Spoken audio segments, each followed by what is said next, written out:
Todos os monstros já foram crianças. Todo assassino, criminoso, todo tirano. Todos eles um dia foram à escola, seguraram a mão da mãe, comeram sorvete. Mas se uma criança nasce inocente, por que a história está cheia de monstros? Breaking Bad retrata de forma realista como uma pessoa comum pode mudar radicalmente. Se transforma em um criminoso. Vamos nos dispersar quando eu disser isso. Aqui a moral não é preto no branco. A mudança é gradual. Mas o mais assustador é que vemos esse processo por dentro, entendemos os motivos, acompanhamos a lógica das decisões e, de repente, percebemos que, provavelmente, no lugar dele, faríamos a mesma coisa.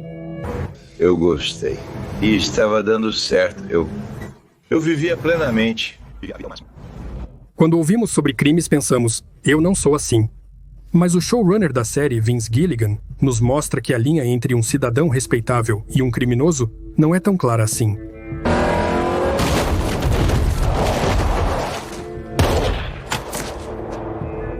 Então, o que acontece? Será que todos somos capazes de cruzar a linha e nos tornarmos criminosos diante de certas circunstâncias? Ou é preciso nascer com essa tendência?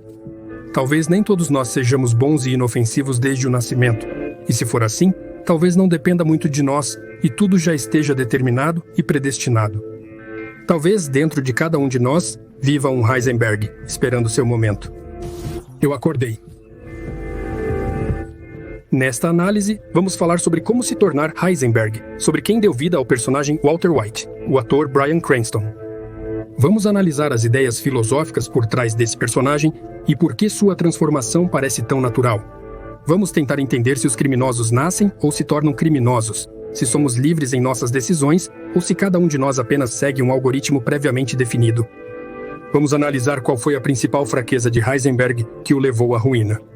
Passo a passo, vamos acompanhar seu caminho, desde a primeira violação dos limites permitidos até a completa libertação das restrições morais.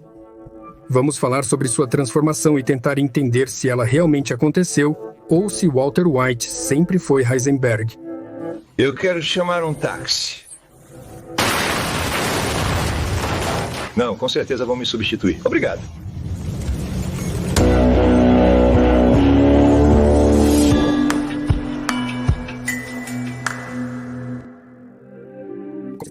Vince Gilligan, showrunner de Breaking Bad, é um mestre da narrativa visual.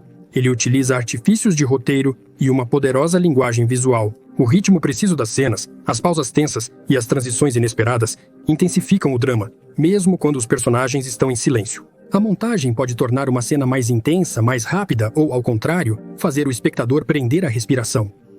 Editores de vídeo estão muito requisitados atualmente. Eles são procurados por blogueiros, músicos, agências de publicidade e estúdios de cinema. Todos precisam de conteúdo de qualidade.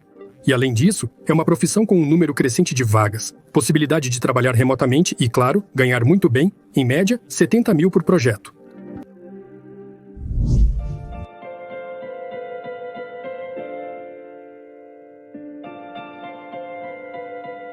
Antes de falar sobre Walter White, é impossível não mencionar a pessoa que o tornou uma lenda, Bryan Cranston, o ator sem o qual a série Breaking Bad dificilmente teria alcançado tal status. Ele nasceu, aliás, em Los Angeles, praticamente em Hollywood. Simbólico, não é mesmo?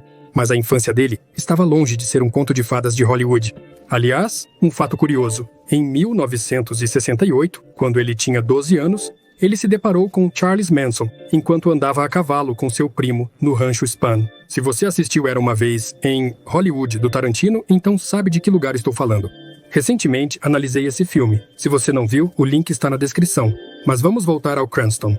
O pai dele, Joseph Cranston, procurou sua vocação por muito tempo, experimentando várias profissões antes de decidir seguir a carreira de ator. No entanto, ele nunca alcançou grande sucesso ou papéis de destaque. E quando o filho tinha 11 anos, ele simplesmente deixou a família. Mais tarde, Bryan lembrava: meus pais eram pessoas quebradas. Eles não conseguiam sustentar nem criar os filhos direito.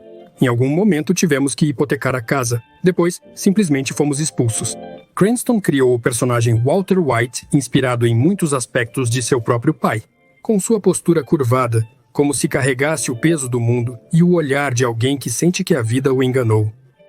Eu frequentemente me lembrava do meu pai, Dos seus ombros arredondados, a idade de Walter parecia muito maior do que ele realmente tinha. Ele tinha 50 anos, mas parecia ter 70. Aliás, Bryan Cranston realmente tinha interesse por química, sendo membro do clube de química na escola. Mas a paixão pela atuação era mais forte. Após a escola, ele fazia trabalhos aleatórios, garçom, carregador, até segurança em supermercado. Mas, em algum momento, ele decidiu firmemente se tornar ator e começou a frequentar cursos e testes intermináveis em Los Angeles. Um ano depois, ele se mudou para Nova York, onde atuou principalmente em comerciais e novelas, geralmente em papéis episódicos. Assim se passaram 20 anos inteiros, até que finalmente veio o primeiro grande sucesso. O papel do pai excêntrico na série de comédia Malcolm no Meio.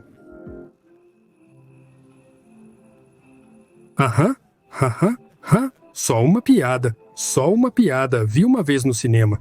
Esse papel lhe rendeu 3 indicações ao Emmy e uma indicação ao Globo de Ouro.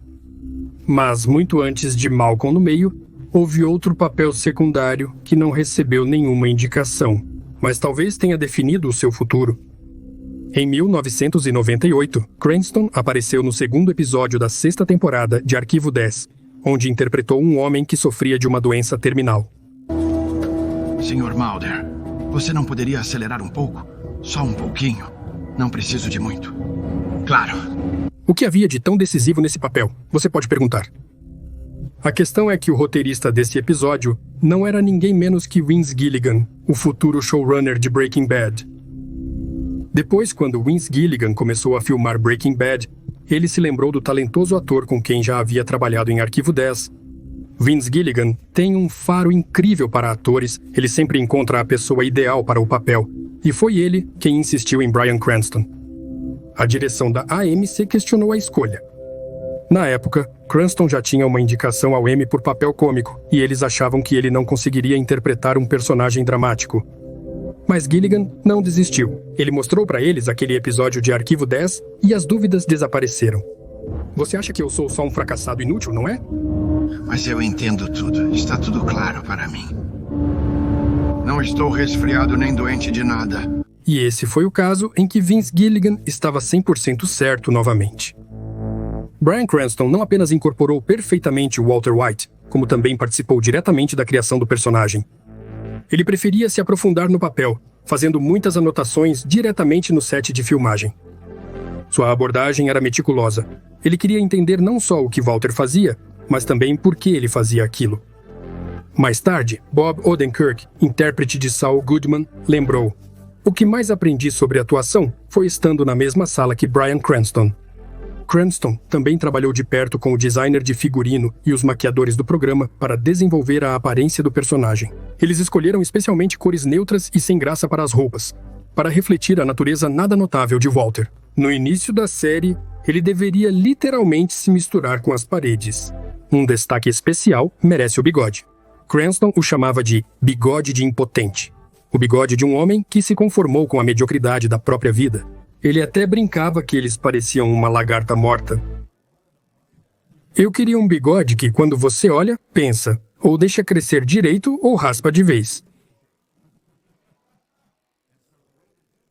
Se algum de vocês, rapazes ou moças, quiser saber como conseguir um bigode tão impotente assim, o segredo é deixá-lo bem ralo assim, para que através dele a pele fique visível. Mas quando Walter se transforma em Heisenberg, a aparência muda. O bigode desaparece, surge a cabeça raspada e aquele famoso chapéu preto. Seus ombros se endireitam, a voz fica mais forte. Ele soa ameaçador para seus inimigos. Curiosamente, o chapéu apareceu inicialmente apenas como proteção contra o sol, mas aos poucos se tornou um símbolo visual de Heisenberg. Não era apenas um acessório de cabeça, era uma máscara que Walter usava para se transformar em outra pessoa. Aos poucos, Cranston foi além da atuação e começou a influenciar ativamente todo o projeto. Ele tentou a si mesmo como diretor de vários episódios e, nas 4ª e 5ª temporadas, assumiu o papel de produtor, participando das decisões-chave sobre o desenvolvimento da série. Esse homem não apenas encarnou uma imagem cultuada, ele ajudou a tornar Breaking Bad ainda mais profundo. Vince Gilligan estava totalmente correto. Bryan Cranston era o único possível Walter White.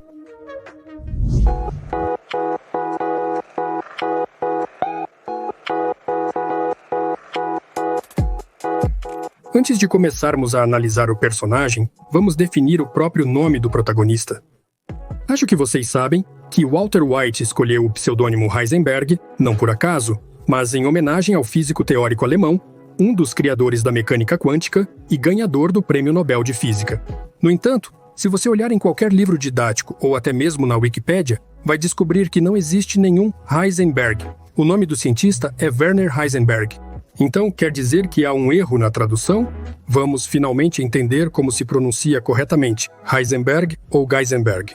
Se olharmos para as traduções de Breaking Bad, vamos notar que praticamente todos os tradutores chamam Walter de Heisenberg. Mas e quanto ao original? Vamos perguntar ao Walter como ele mesmo se...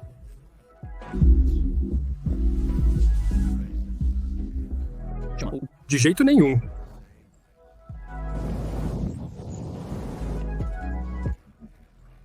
Ou seja, no original, o nome do personagem principal soa como Heisenberg. Então, por que muitos insistem tanto em falar sobre o erro? Para começar, alguns fatos curiosos sobre traduções erradas de nomes que talvez você desconheça. Não Mark Zuckerberg, não Michael Douglas. Não Emma Dems, não Lamborghini, nem Adobe, nem Nike, nem David Duchovny, nem Sylvester Stallone, nem Barbara Streisand, nem Xerox, nem Asus. Isso pode continuar por muito tempo, e alguém vai dizer, aí está, eles erraram na série que Heisenberg.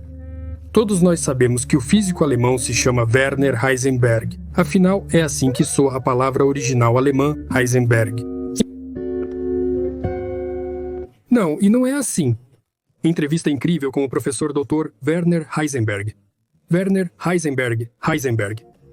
Por isso, no meu vídeo, vocês ouvem exatamente essa versão, Heisenberg. No seriado original em inglês, o personagem se chama Heisenberg. Em alemão, Werner Heisenberg se chama Werner Heisenberg. E eu, seguindo a fonte original, o seriado original, que por sua vez se baseia na fonte em alemão, chamo o personagem de Heisenberg. De onde então veio Geisenberg? Você pode perguntar. Agora vou explicar. Existem duas abordagens para a tradução de nomes, transcrição e transliteração. A transcrição é a reprodução da pronúncia de uma palavra estrangeira, ou seja, como ela é pronunciada pelo falante nativo. A transliteração é a reprodução da composição das letras de uma palavra estrangeira no idioma original. Por exemplo, existe o nome Ivan. Se quiserem traduzir para o inglês, vão escrever, digamos assim. Se o tradutor usar o método de transcrição e ouvir como pronunciamos essa palavra, ele vai escrevê-la, por exemplo, assim. Se ele usar o método de transliteração, então vai escrever, por exemplo, assim. E nosso hipotético Ivan, de repente, vai descobrir que agora ele se chama Ivan. Na era antes da internet e do desenvolvimento dos meios de comunicação modernos, os tradutores usavam principalmente o método de transliteração, porque trabalhavam com texto e nem sempre tinham a oportunidade de ouvir a palavra de um falante nativo. Em alemão, essa palavra se escreve Heisenberg. Usando o método de transliteração, os tradutores leram como Geisenberg. E foi dessa forma que esse nome chegou ao nosso idioma, embora, em alemão, ele soe como Heisenberg. No idioma inglês, nada disso aconteceu, porque em inglês essa palavra soa praticamente igual ao alemão. Por isso, no original você ouve Heisenberg. Se esse tal de Werner Heisenberg tivesse nascido no mundo moderno, provavelmente os tradutores teriam traduzido seu nome como Heisenberg, usando o método de transcrição. Eu usei a mesma lógica, porque acredito que a distorção na tradução foi feita há muito tempo, quando essa palavra foi traduzida do alemão como Geisenberg. Você pode discordar de mim, pode chamá-lo de Geisenberg, e isso também estará correto. Agora vocês sabem por que, na série original, o Walter é chamado de Heisenberg, e de onde veio o Geisenberg.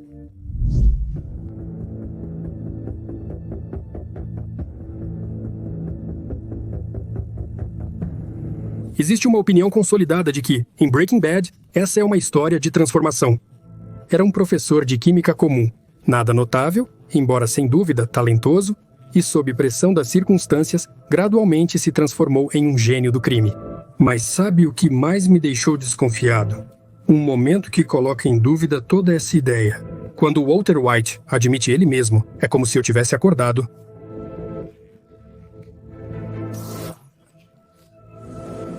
Ele não diz, eu mudei, eu me transformei em outra coisa. Não, ele literalmente diz que acordou, que viveu a vida toda com medo, mas agora o medo se foi. Eu passei toda a minha vida... Tinha medo do que poderia acontecer. E ele finalmente se tornou ele mesmo. Desde que descobri que tenho câncer, passei a dormir melhor. E aí surge a pergunta, e se não houve nenhuma transformação, e se tudo isso sempre esteve nele desde o começo, só não havia oportunidade de se manifestar? Ele mesmo disse que gostava do que fazia, que estava conseguindo, então talvez ele só tenha se encontrado, sempre foi assim, mas o mundo ao redor não permitia que ele se manifestasse. Eu vivi a vida plenamente. Vamos supor que seja assim, mas então surge a seguinte pergunta, em que momento ele se tornou assim? Talvez ele simplesmente tenha nascido assim? O que é mais verdade? Nascemos com um determinado conjunto de qualidades ou as adquirimos ao longo da vida? Existe um antigo conceito filosófico chamado tábula rasa, a ideia de que a pessoa nasce como uma folha em branco, e tudo o que a torna uma personalidade é formado pela educação e pelo ambiente. Tábula rasa, do latim, significa literalmente tábua limpa. Esse termo foi popularizado pelo pedagogo e filósofo inglês do século XVII, John Locke, que escreveu que nossa mente é como uma tábua vazia, na qual a experiência desenha nossos conhecimentos, hábitos e até mesmo a moral. Mas o próprio conceito já existia no século antes de Cristo. O conceito foi proposto por Aristóteles e posteriormente utilizado por filósofos como o persa Avicena e o cristão Tomás de Aquino. Eles acreditavam que o ser humano nasce sem qualidades internas e que a educação pode transformá-lo em qualquer coisa, de um santo a um assassino. O termo tábula rasa também foi utilizado na psicanálise de Sigmund Freud, após John Locke. A noção da tábula rasa de John Locke foi muito popular nos séculos XVIII e XIX. Durante a formação dos ideais iluministas, democráticos e igualitários. Se todos nascem puros, então cada pessoa está em condições iguais e pode se tornar quem quiser. Mas aqui está o problema. A ciência moderna não é tão categórica. Psicólogos e neurobiologistas acreditam que traços inatos realmente existem. Cientistas escoceses, ao comparar variações de DNA de mais de 240 mil pessoas de todo o mundo, encontraram mais de 500 genes responsáveis pelas capacidades mentais. Como resultado, eles concluíram que a inteligência depende da hereditariedade em 50% a 80%. Ou seja, depende majoritariamente da hereditariedade. A genética influencia o temperamento, o nível de estresse e os valores morais. Até mesmo qualidades como liderança, agressividade e propensão ao risco são parcialmente herdadas. Então, quer dizer que se você nasceu sem certas qualidades inatas, não adianta nem tentar superar seus próprios limites? Na realidade, não chegamos a este mundo totalmente vazios. Cada um de nós tem predisposições, mas se elas vão se realizar ou não, depende do ambiente. No xadrez, na música e na matemática, as habilidades inatas têm importância, mas elas não determinam o destino, e sim tornam o processo de aprendizado mais fácil e agradável. Pessoas com talento natural alcançam sucesso em sua área mais rapidamente. Sobre as habilidades de Walter White, você percebeu que quanto mais ele se aproxima de Heisenberg, mais ele se parece com outro personagem igualmente marcante? No Gustavo Fringa.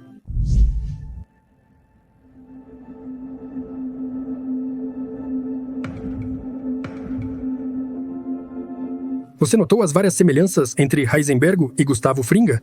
Desde o começo, nos falam que eles são similares. Pelo que ouvi sobre ele é parecido com você em alguns aspectos. Quanto mais o tempo passa, mais isso se torna óbvio. Ambos levam uma vida dupla. Um se esconde atrás de restaurantes de fast food, frequentemente ficando no balcão. Lucy, lembre-se de limpar os saleiros e pimenteiros. O outro, eventualmente, se esconde atrás de um lava rápido, onde também atende os clientes pessoalmente. Compramos no atacado por 30 centavos. Sim, precisamos reorganizar tudo. Podemos colocar os aromatizantes perto do caixa do lavador. Tudo de melhor para você. Obrigado, bom dia, seu cupom, por favor. Ambos são meticulosos, prestando atenção aos detalhes e buscando a perfeição ao seu redor. Lembra da tendência do Fring para o perfeccionismo? Na casa dele, o guarda-roupa está organizado como uma vitrine de loja, tudo perfeitamente arrumado, nada fora do lugar.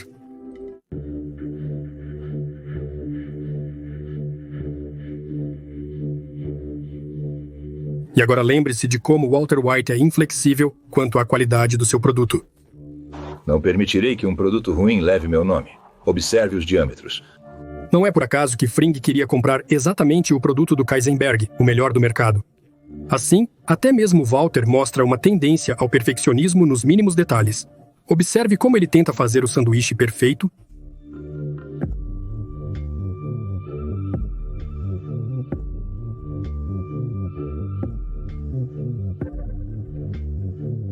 Até o frango do Fring é perfeito, mas é apenas fachada. Ao produzir seu produto, Walter também busca um resultado impecável. Ou lembre-se de como Walter aborda um assassinato. Então são 3 balas? Sim, 3 balas. Ou 2? Não, afinal são 2 ou 3. No peito ou na cabeça?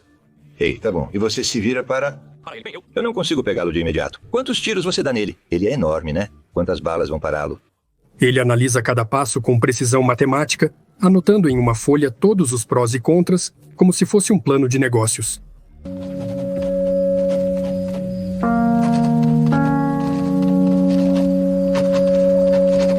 Cada ato criminoso dele, ele tenta decompor em partes e criar um algoritmo detalhado.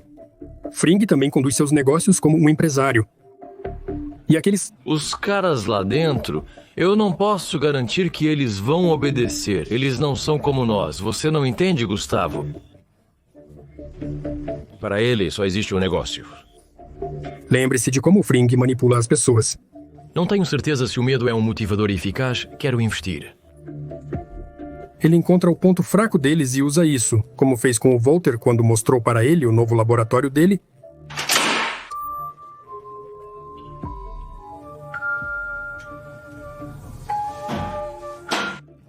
Com o tempo, ele também faz o mesmo. Se no começo ele humilha Jesse Pinkman, chamando-o simplesmente de viciado. Você é um drogado patético, burro demais para entender e seguir as instruções mais simples. Mas com o tempo, ele começa a usar elogios, manipular Jesse para alcançar seus próprios objetivos. Precisamos montar um novo laboratório. Só você vai cozinhar nele. E porque você merece isso, você não é inferior a mim. Posteriormente, assim como Gustavo Fring, Walter manipula pessoas, arriscando vidas, incluindo a de uma criança. Com o tempo, eles vão se assemelhando cada vez mais. Brock, por que você o provocou? Kogo, você não percebe que não entende? Menino? E Fring e Walter White nasceram com uma predisposição para esse tipo de atividade. Mas surge a pergunta: tudo bem, existem certas qualidades inatas, mas existe uma genética do bem e do mal? O bem e o mal são determinados geneticamente? Por que uma pessoa se torna chefe de uma corporação e outra chefe de um cartel de drogas?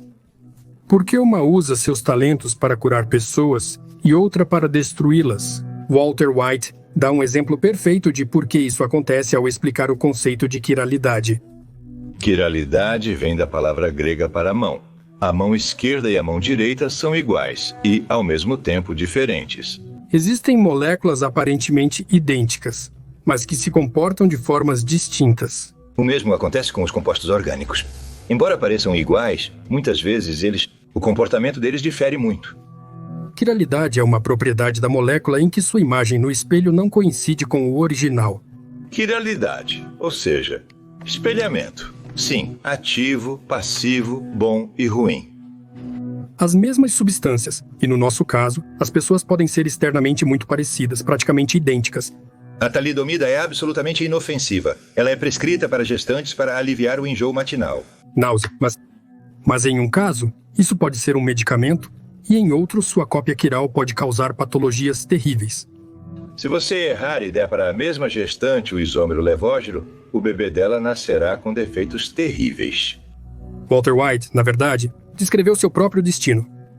Imagine 2 Walter White. Um continua trabalhando e faz descobertas revolucionárias, talvez até ganhe o prêmio Nobel, e o outro, como aconteceu, cria um império do crime, também fazendo descobertas à sua maneira.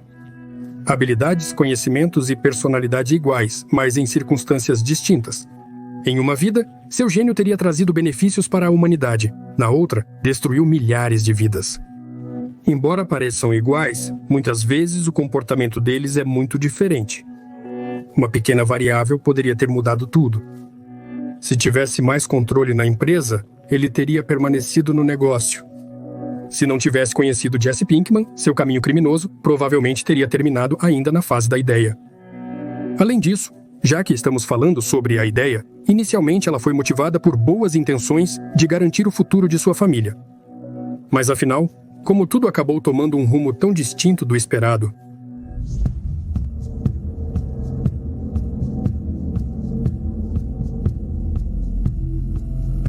de fato, a possibilidade de alguém se tornar herói ou vilão é explicável e se encaixa na teoria do psicólogo e filósofo suíço Carl Jung.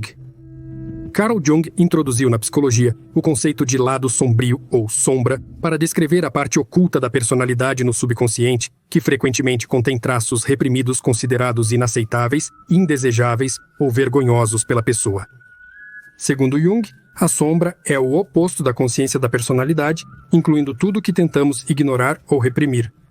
Agressividade, inveja, medo, egoísmo, poder e falta de compaixão. O que não gostamos em nós, mas que existe dentro de nós.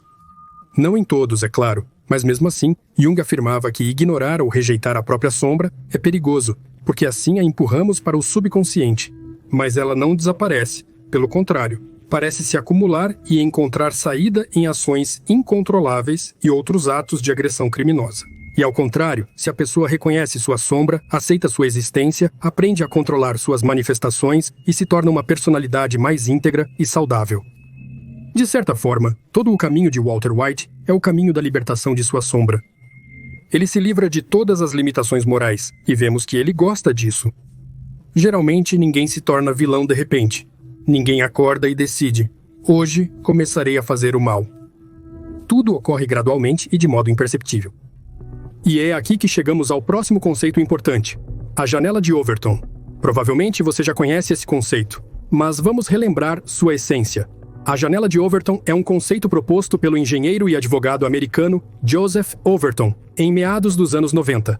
A essência do conceito é que, quando uma pessoa é apresentada a uma ideia que para ela é categoricamente inaceitável, ela a rejeita imediatamente. Mas se ela for apresentada gradualmente, passo a passo, ela começa a parecer cada vez mais normal. Isso é bem demonstrado no exemplo da política e da mídia. Por exemplo, se a sociedade inicialmente não aceita uma ideia, basta ir mudando gradualmente os limites do aceitável, ou seja, deslocar a janela de Overton, para que depois de um tempo ela já seja percebida como normal. Primeiro, as fronteiras morais são deslocadas. O impensável se torna radical, depois, um pouco mais adiante, o radical passa a ser possível. E assim, gradualmente, passo a passo, o possível passa a ser retratado como algo negativo, mas ambíguo, depois como ambíguo, mas ainda assim racional. O racional se torna possível e depois comum e correto. Dessa forma, o indivíduo se habitua progressivamente ao que antes julgava inadmissível. E com Walter White acontece o mesmo processo. Tudo começa com o desejo dele de simplesmente ajudar seus filhos. O que pode ser mais nobre do que isso? Saiba, tudo o que eu faço, tudo mesmo, eu faço para proteger minha família. Ele não mata, não rouba, ele só usa seu talento como químico.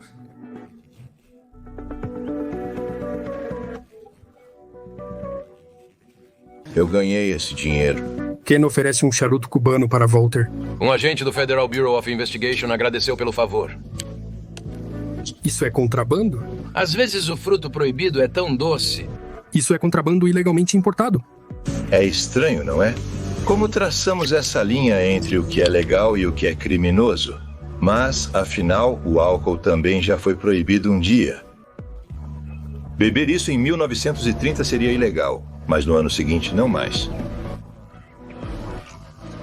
Na primeira temporada, Hugo, o faxineiro da escola, é demitido e acusado de roubar equipamentos, crime cometido por Walter. Ouvi dizer que ontem vocês prenderam o Sr. Archeleia. Ele é uma boa pessoa. O cara não é culpado, mas mesmo assim, ele não é uma pessoa inocente. Aconteceu que ele já tinha passagens, e quando revistaram o jipe dele, encontraram um baita baseado. Então, o velho Bugai Hugo não era tão bom assim. O primeiro assassinato é difícil para ele. Ele pesa todos os prós e contras em uma folha de papel, procurando uma maneira de não fazer isso. Você me disse que eu não posso matar. Talvez sim, talvez não. Mas eu estou fazendo de tudo para encontrar um motivo para não matar. O assassinato é inaceitável.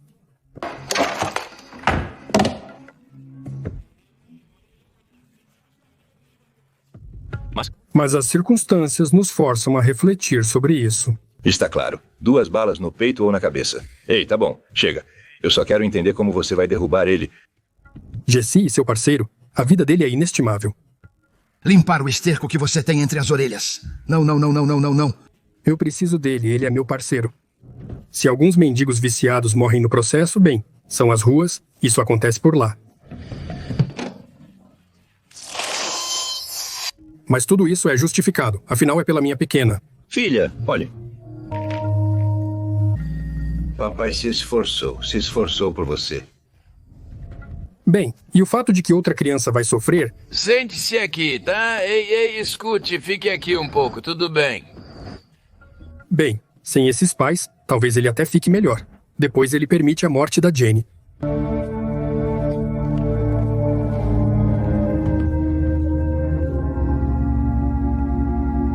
Mas ele não fez isso sozinho. Ela se sufocou sozinha. Se ele não tivesse entrado, teria acontecido de qualquer forma. Jesse ficará melhor sem ela. Além disso, ela estava chantageando ele. Isso é chantagem, pois eu sei que você é um professor que se tornou traficante e tem um laboratório de metanfetamina. Posteriormente, devido ao falecimento de Jane, seu pai, um controlador de voo, comete um erro que resulta em um desastre aéreo. Isso acontece, não tenho nada a ver com isso. 637º, mas havia 2 deles. Ele inventa desculpas para si mesmo. Não precisa se apegar ao passado. Mas pelo menos alguém de vocês se lembra disso, porque não se pode viver no passado. Todos nós vamos esquecer. Depois ele é forçado a fazer isso para proteger Jesse. Mas esses são criminosos genuínos. A seguir, Gail Botiker. Ele não é um bandido, mas é necessário. É questão de cálculos, pois está em jogo minha vida e a da minha família. Ele não merecia uma morte dessas, mas eu atiraria nele hoje, amanhã e depois de amanhã. Depois, o envenenamento de Brock. Mas ele está vivo e saudável, como planejei. Você acha que eu não sabia o quanto poderia dar para ele? Depois, eliminação de Fring. Bem, de outra forma, ele é uma ameaça. Depois, Mike Ehrmantraut.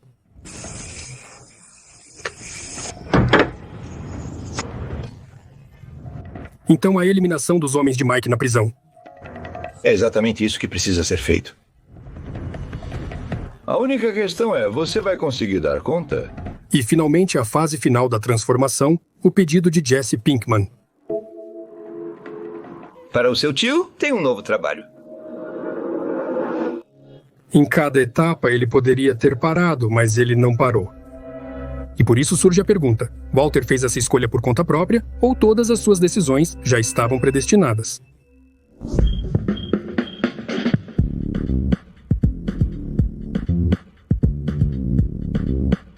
Existe livre-arbítrio?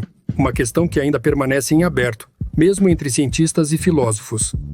Alguns afirmam que o ser humano realmente toma decisões por conta própria, mesmo que seja influenciado por circunstâncias, genética e criação. Outros dizem que não existe liberdade alguma. E todas as nossas ações são apenas o resultado da química do ambiente e de acasos, que erroneamente tomamos como escolhas conscientes. Aqueles que não acreditam no livre-arbítrio são chamados de deterministas. Essa é a noção de que nossas ações não resultam de escolhas, mas de eventos anteriores a elas. Imagine que você decidiu comer uma maçã.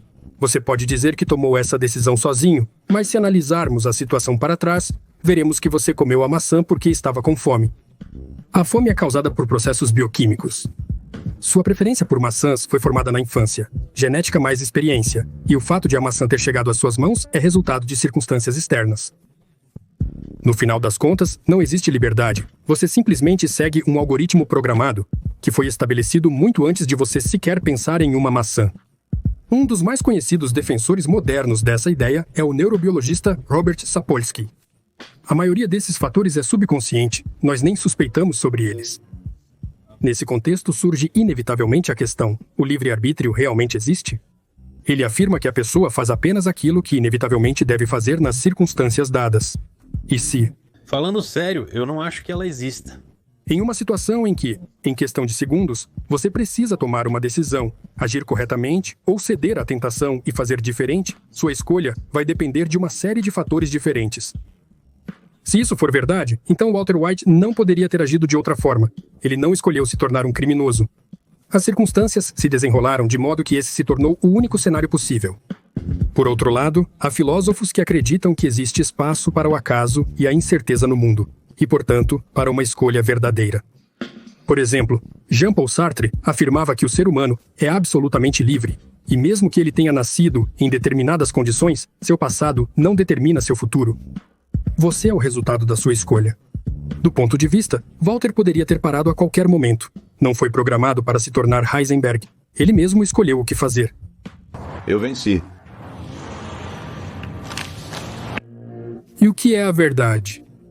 Você pode crer no livre-arbítrio ou que tudo está predestinado. Cada posição possui seus próprios argumentos.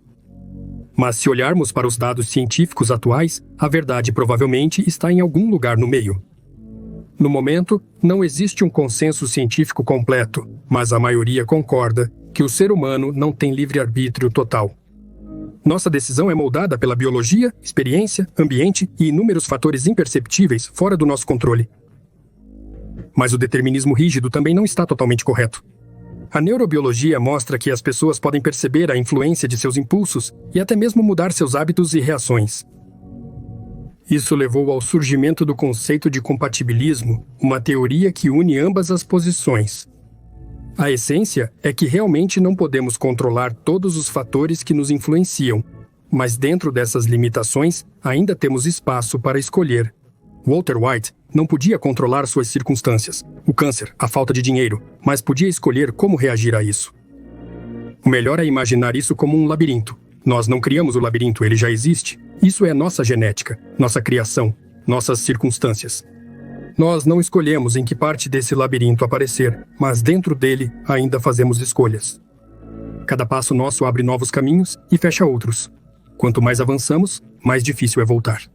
Somos limitados não apenas por paredes, mas também pelo tempo. Algumas portas se fecham para sempre.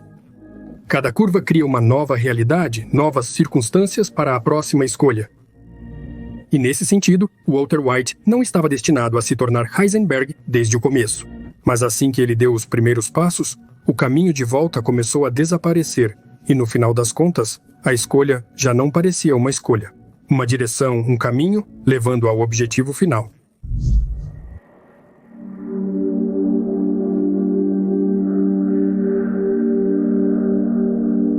Então, como foi que o modesto professor de química, Walter White, se transformou no chefe do império do crime, Heisenberg? Para entender quem é Heisenberg e como ele surgiu, proponho usar um método estranho e um pouco incomum para apresentá-lo como resultado de uma reação química. Vamos chamar isso de Fórmula de Heisenberg. Além disso, é plausível supor que os roteiristas do programa de televisão tinham pensamentos desse tipo. Química. É comum considerar que a química estuda as substâncias, mas eu acho que ela estuda as transformações. Curiosamente, a essência de toda a série é revelada logo no 7º minuto do primeiro episódio. E vocês, de forma narrativa, dizem sobre o que é esse filme. É disso que se trata. A vida, certo? Porque a vida é mudança, é um ciclo, é conexão. Tal qual na química, o discurso em Breaking Bad aborda mudanças, particularmente a transformação do humilde professor Walter White em Heisenberg. Crescimento e declínio, depois transformação. Crescimento e desenvolvimento. São os anos de juventude, quando o talentoso químico Walter White ainda está cheio de esperanças e está na origem de uma empresa que no futuro se tornará bilionária. O declínio e a queda é o período da vida em que Walter vende sua parte e sai da empresa que ele mesmo criou e acaba se tornando um professor comum. E a transformação é exatamente isso que vamos acompanhar em todos os episódios seguintes. Mas o que precisa acontecer com uma substância para que ela se torne outra? Correto, uma reação química. No 6º episódio, retornamos à sala de aula de química. Quando a reação é gradual e as mudanças de energia são mínimas, a reação passa despercebida. Mas se a reação ocorre rapidamente, substâncias normalmente inofensivas liberam uma enorme quantidade de energia. Os roteiristas estão literalmente nos falando sobre a reação. Vamos imaginar Heisenberg como uma reação química de combinação. Uma reação de combinação é uma reação na qual várias substâncias se unem para formar uma nova substância complexa. Temos Walter White, um professor de química, e Heisenberg como resultado. O que deve estar nesta fórmula para que de uma coisa se obtenha outra? O primeiro elemento que precisamos é a inteligência, porque sem ela, nenhuma transformação aconteceria de fato. Walter é um químico extremamente inteligente e talentoso. Quando ele vai ao aniversário de Elliot, podemos ver com que admiração os colegas químicos olham para ele. Este é Walter White. No instituto, ele era um verdadeiro mestre em cristalografia. E também nos mostram o passado de Walter antes da fundação da empresa. Qual é a parte dele? Em ações, cerca de 63%. 63, olha, grande. Ele é como o Steve Jobs da química. Grete também o olha com absoluta admiração.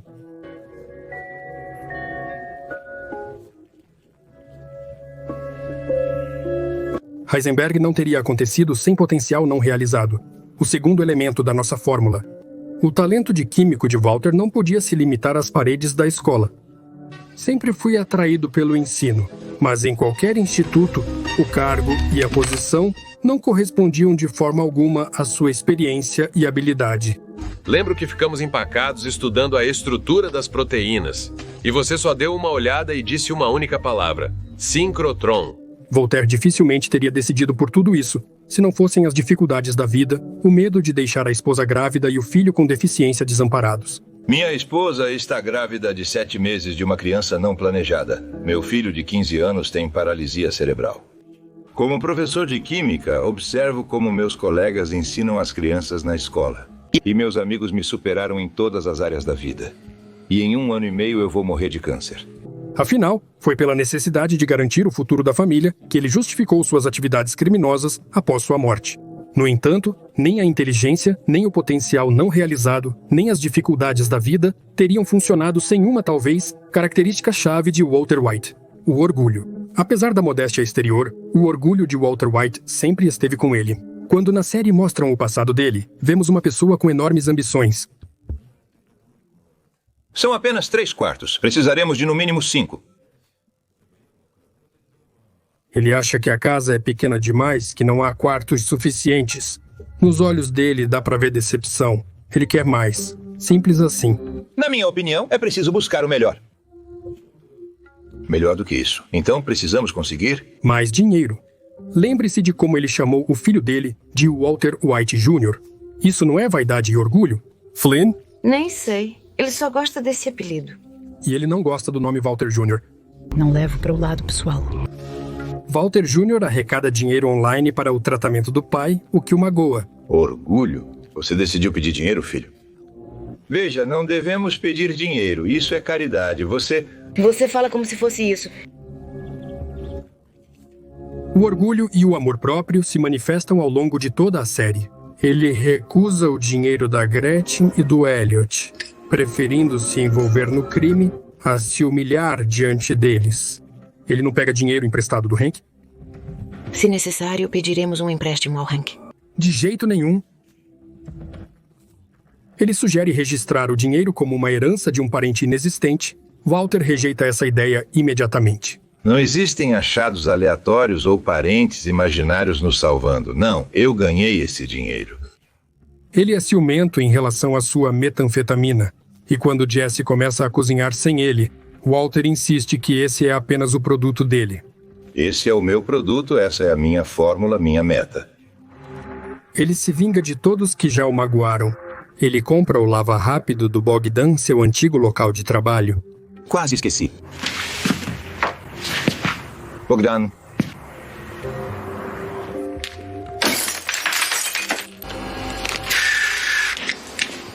É exatamente esse orgulho e vaidade que depois se transformam na arrogância de Heisenberg.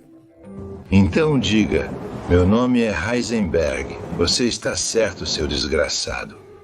O orgulho de Heisenberg é seu calcanhar de Aquiles. Pode-se até dizer que foi exatamente isso que o destruiu. Gustavo Fring usa habilmente o orgulho de Walter para fazê-lo voltar a cozinhar. O orgulho dele é tão grande que ele não consegue suportar. quando Hank erroneamente chama o lobista gay de Heisenberg,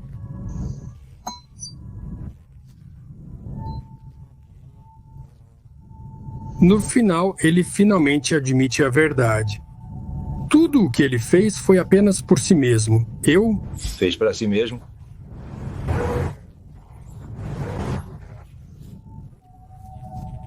Existe inteligência, potencial não alcançado, adversidades e autoestima. Mas será que isso é suficiente para que qualquer pessoa nessa situação se entregue aos excessos? Para que a reação ocorra rapidamente, é necessário um impulso. Nesta reação química, falta um catalisador. O catalisador é uma substância química que acelera a reação, mas não é consumida no processo da reação, e essa doença de Walter tornou-se o catalisador. E assim chegamos àquela reação de um simples professor, Walter White. Maior inteligência, potencial não realizado, amor próprio e dificuldades da vida, tudo isso acelerado por um catalisador, o câncer de pulmão. E produzem, no final, Heisenberg. E o momento em que Walter descobre sobre o câncer é justamente o momento da reação química, no qual uma substância se transforma em outra. Sr. White, o senhor entendeu o que eu disse? O câncer de pulmão é inoperável. Desaparece o professor Walter White e desperta Heisenberg. A reação é rápida. As mudanças se manifestam quase no mesmo dia.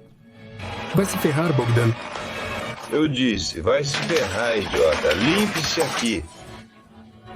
O que o professor Walter White aceitava de bom grado não serve para o futuro Heisenberg.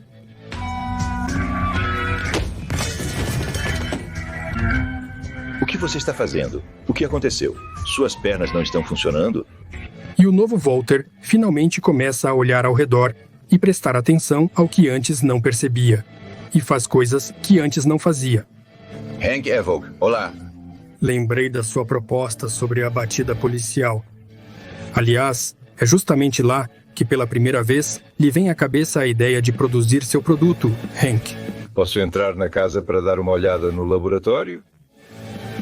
É justamente lá que ele conhece seu aluno, Jesse Pinkman, que se torna para ele uma ponte para o mundo do crime. Walter muda externamente, o bigode muda, aparece a barba e aquele famoso chapéu. Chapéu. A demanda é grande, mas a oferta é restrita. Ele está organizando sua vida pessoal com a esposa, sente-se atraído por um charuto cubano. Posso pegar um também? Não vai fazer mal, Hank. Eu já tenho câncer de pulmão. A reação já começou e ela é rápida. Simultaneamente, os limites do que é permitido e legal enfraquecem. É estranho, não é? Como traçamos essa linha entre o que é legal e o que é criminoso? Ele decide cometer seu primeiro roubo e assassinato. Lembra que você me disse que eu não seria capaz de matar? Talvez sim, talvez não. É assim, passo a passo, que acontece a transformação de Walter White, o professor, em Heisenberg. Essa análise foi a maior de todas que eu já fiz até agora. O trabalho foi difícil, porém muito envolvente. Se você gostou desse formato de análise e quer ver algo parecido sobre outros personagens, me avise simplesmente deixando um like. Isso demonstrará seu real interesse. E nos comentários, escreva de quem você gostaria de ver a análise a seguir. Este episódio só foi possível graças ao apoio dos usuários no Boost e no Patreon. A lista deles está visível na tela agora. Agradecemos a todos que ajudam a criar esse conteúdo. Para apoiar o canal e participar do seu desenvolvimento, acesse os links na descrição.